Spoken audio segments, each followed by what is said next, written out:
And we're going to talk about deductive reasoning.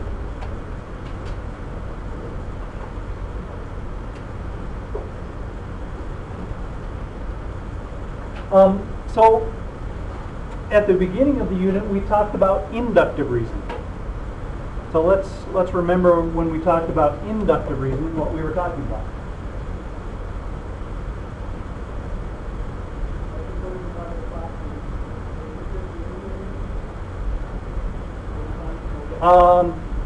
So inductive reasoning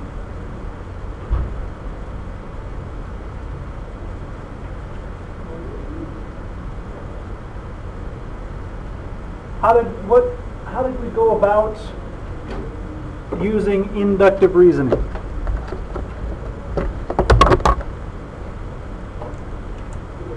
Who can help me out here?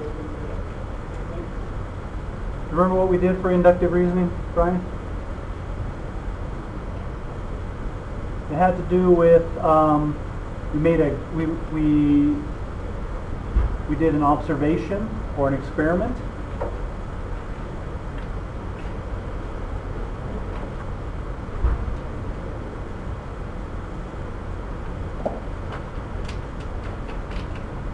And when we did our observation or experiment, we came up with something. We came up with a guess.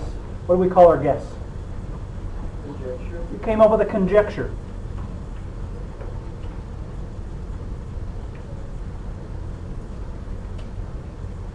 So we observe things, we do an experiment, we look for patterns. That's when we talked about looking for patterns. And we made a conjecture. Did we decide, was our conjecture always true? Did we know for sure when we came up with a rule, when we came up with a pattern, when we saw something, were we guaranteed that that was true? No. It kind of seemed like it should be, but we weren't sure. We have to prove our conjectures to make sure that they're true. So that's inductive reasoning has to do with doing an observation, looking at something, experimenting with something, and then making a guess, making a conjecture. And then we showed our conjectures were false by doing what? You remember, Rudy? How do we show a conjecture is false? Counterexample, perfect. So to show our conjecture was false, we came up with a counterexample. And we did that with a conditional here on the board just a minute ago. Came up with a counterexample that showed that the conditional statement was false. Well, today we're going to talk about deductive reasoning.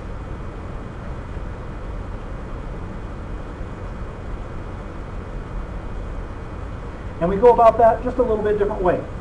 For deductive reasoning, we start with things that we know are true.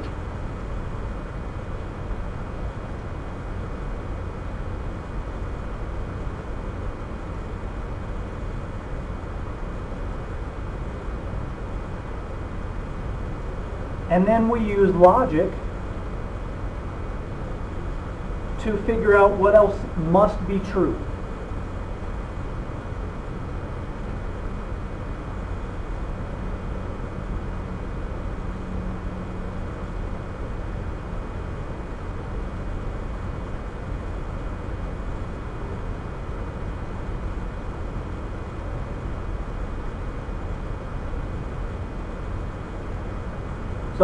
So we kind of go about it a different way.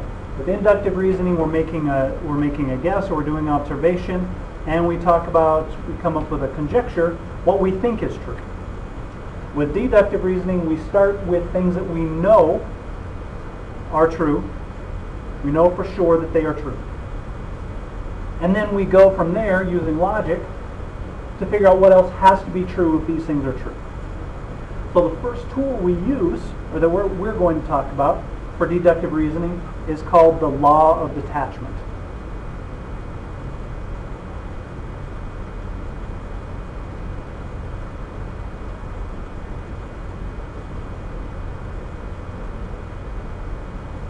The law of detachment says we have a true conditional.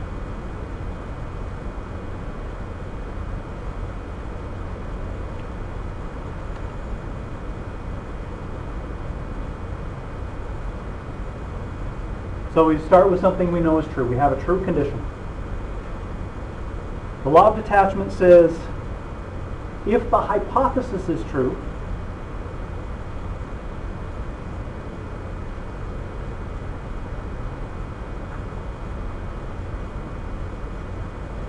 the conclusion has to be true.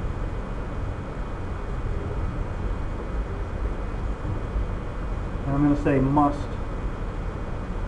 be true. It has to. So if we write this in our symbols, we say we know that P, if P then Q is true. The law of detachment says P is true,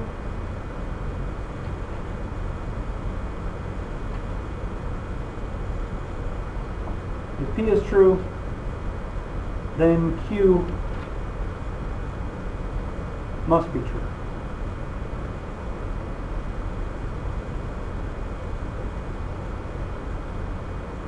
So let's go back to an example we've used a few times and take a look at how the law of detachment works.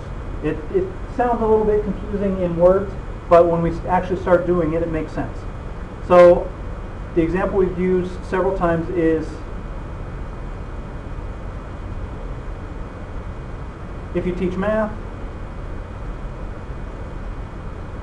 then you know algebra. We've decided this is a true conditional. If you're a math teacher, you have to know algebra. So the law of detachment says if we know that Mr. Beamer teaches math,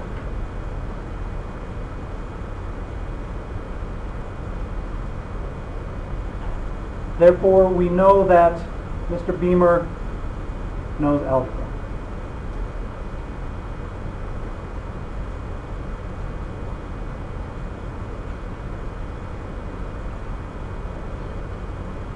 So the first part is true. Someone teaches math. So if this thing is true, if this conditional statement is true, that means that they must know algebra. That person must know algebra.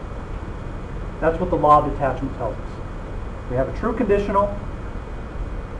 Then if the first part is true, the second part has to be true. Now if our conditional isn't true, then we can't really tell anything. When we start with a conditional statement that we know is true, the first part is true, the second part has to be true. So let's look at a few examples of using the law of detachment. Anybody, any questions so far?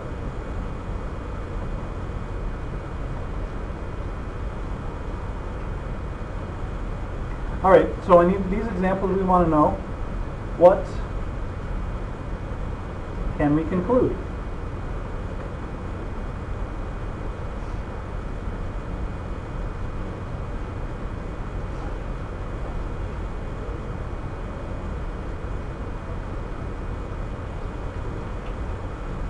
All right, folks, electronics, let's put them away, please. What can we conclude? If a number is divisible by 12,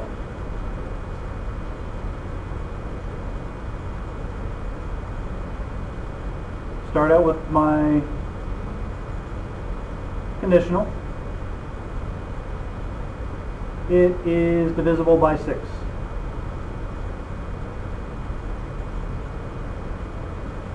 Number is divisible by 12, it's divisible by 6.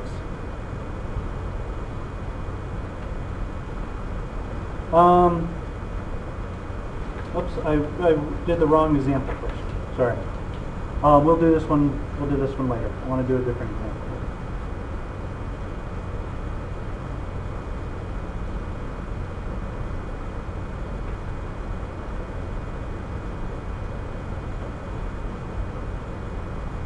All right, so what we want to do for this one, if it is raining outside, then it is cloudy.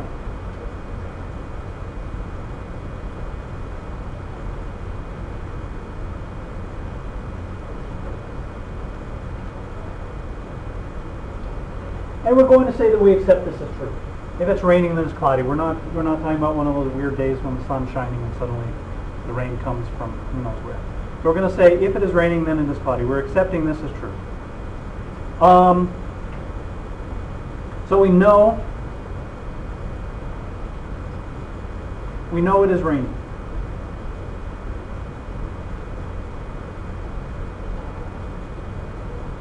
So what can we conclude here? Then we can conclude it is cloudy. The first part is true. We know it is raining, so it must be cloudy.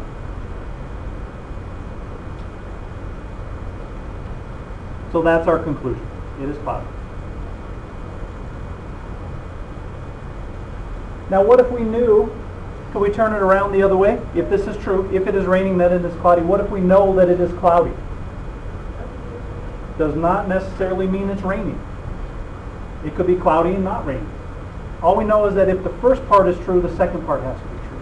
We don't know if it's true going the other way. All right. Let's look at another example. So this is example A, example B.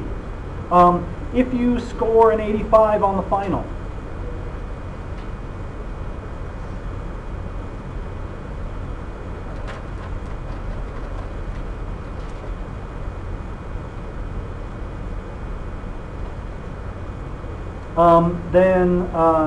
then you get candy.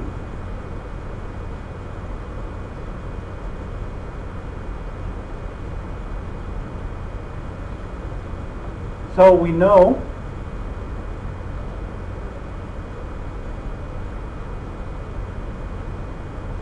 you scored 85%. So what can we conclude?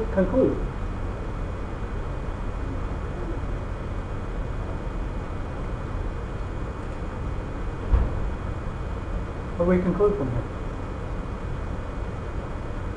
That you get candy.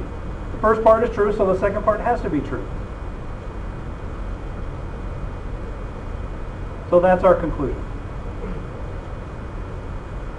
Now let's talk about going the other way. What if we knew that you got candy? Does that mean you got 85 on the final? Could you get candy for some other reason?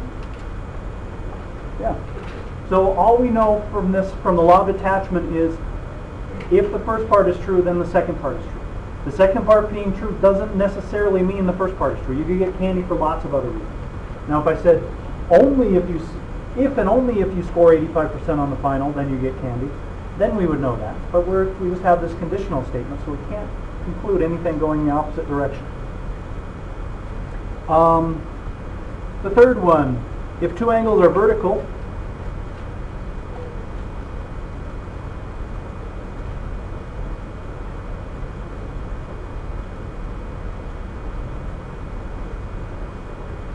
they are congruent. That's our conditional statement. I'm going to say that's true if two angles are vertical, then they are congruent. And we know that angle 3 and angle 4 are vertical. What can we conclude here? We can conclude that angle 3 and angle 4 are congruent. The first part is true, so the second part has to be true. Now let's look at this one going the other way. If we know that angle 3 and 4 are congruent, does that guarantee that they're vertical angles? You can have congruent angles happening in all kinds of different ways. They don't necessarily have to be vertical. So all we know from the law of detachment is that two angles are vertical, they're congruent. The first part is true, then the second part has to be true.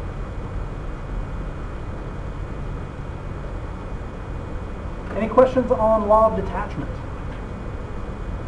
The law of detachment lets us use logic to make a deduction. That's why we call it deductive reasoning. Make a deduction from what we know is true.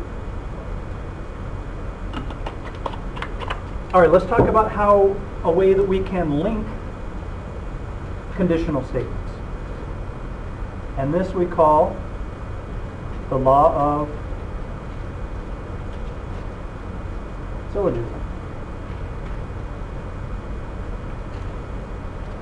And this lets us put together two or more conditionals.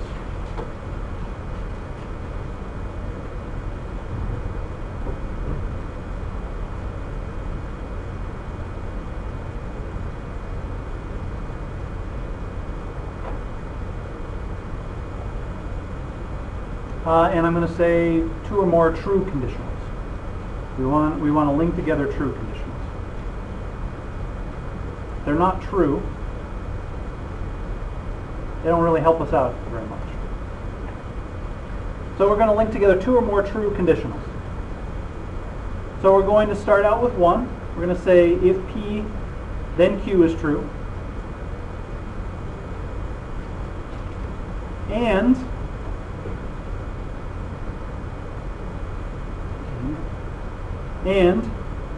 Q implies R is true,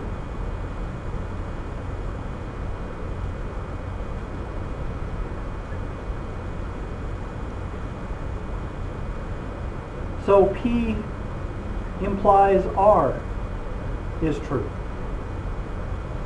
So we put the end of one and linked it to the beginning of the next conditional.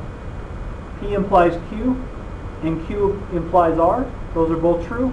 So we can say P implies R. So that lets us link together multiple conditionals.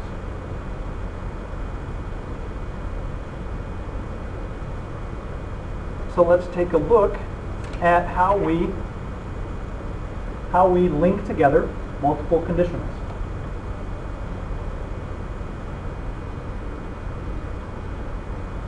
So again, we want to know what can we conclude. So this is the one we're going to use, the divisible by 12. I'm going to use some symbols here. If a number is divisible by 12,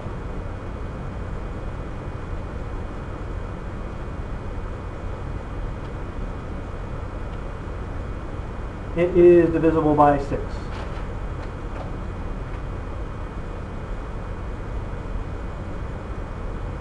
And if a number is divisible by 6,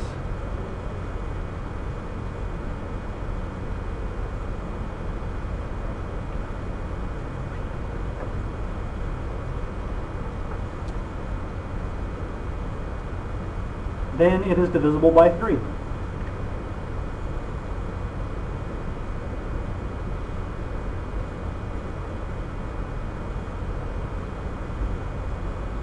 So we want to put these two together to make a conclusion.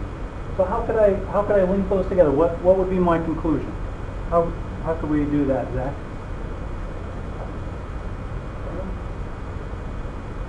So we say if a number is divisible by 12, then it's divisible by 6. And if it's divisible by 6, then it's divisible by 3. So what can we conclude? If a number, I'll get us started, is, so we want to link the first part of the first one to the end of the last one. Right. No worries. That's what we're working on figuring this out. So if a number is divisible by 12, I'm going to link the first part here. It is divisible by 3.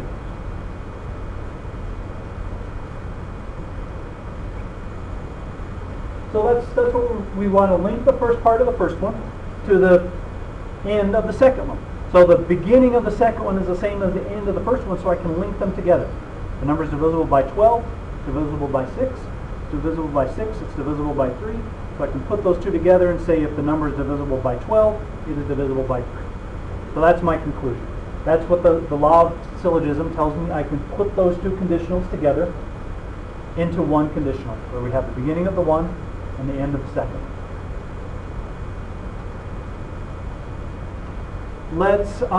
Let's look at another example, see what kind of conclusion we can make here.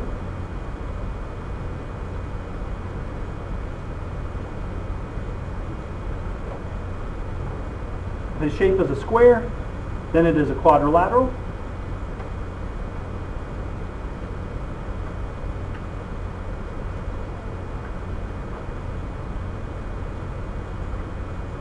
And I'm going to say if a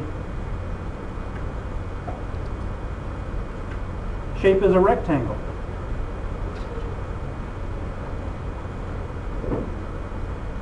it is a quadrilateral.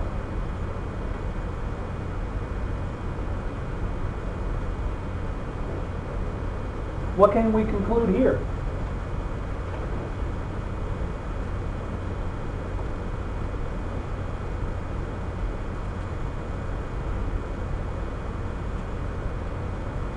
Does this tell us anything, Ryan?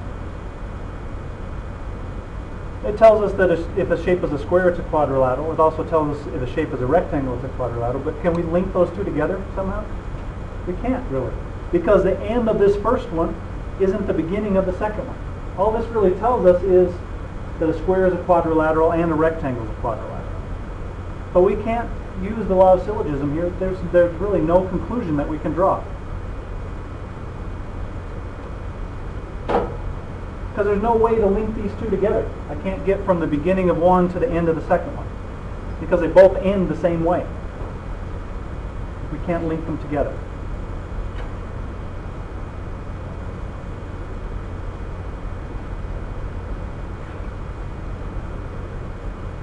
So the law of syllogism only lets us link two true conditionals that lead from one to the next. This is how we put together a chain of deductive reasoning. We go from one to the next to the next to the next and get to a conclusion. All right, questions on these examples? Okay, let's look at using the law of detachment and the law of syllogism together.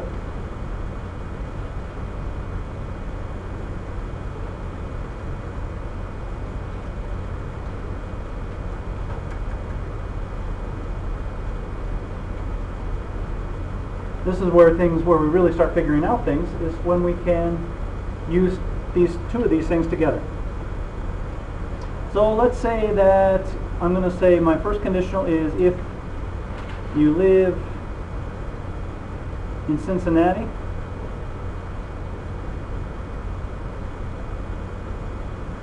you live in Ohio.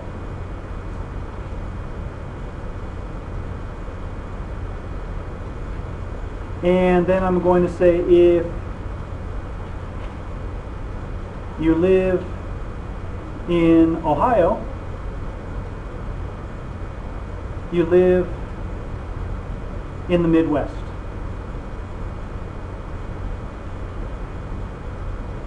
And then I'm going to say Ken lives in Ohio. What can we conclude here?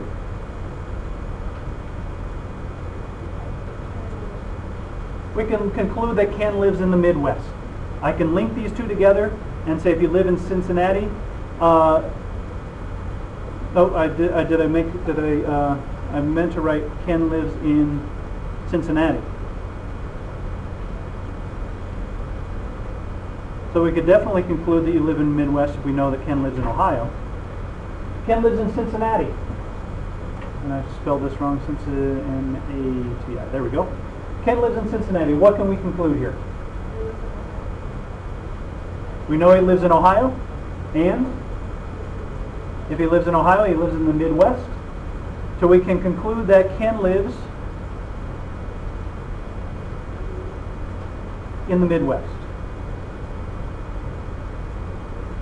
I can link these two together. If you live in Cincinnati, then you live in the Midwest. Well, Ken lives in Cincinnati, therefore Ken lives in the Midwest. So I just link those together and then use the law of detachment.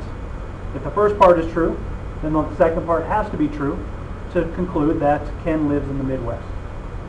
So I use the law of syllogism to put these two together, and I use the law of detachment to decide that since Ken lives in Cincinnati, he lives in the Midwest. So questions on that example? Okay. Remember the key points here, that law of detachment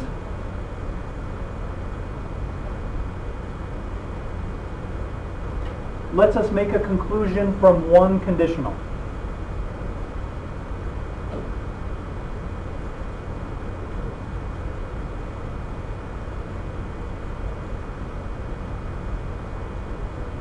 And syllogism lets us link two or more conditionals.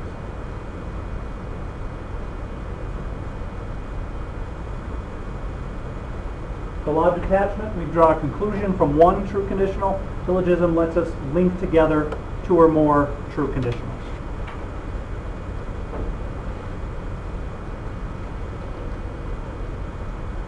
All right.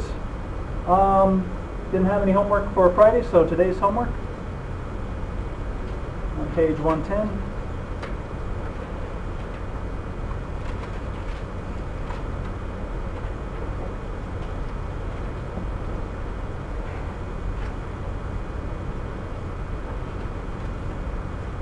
There you go.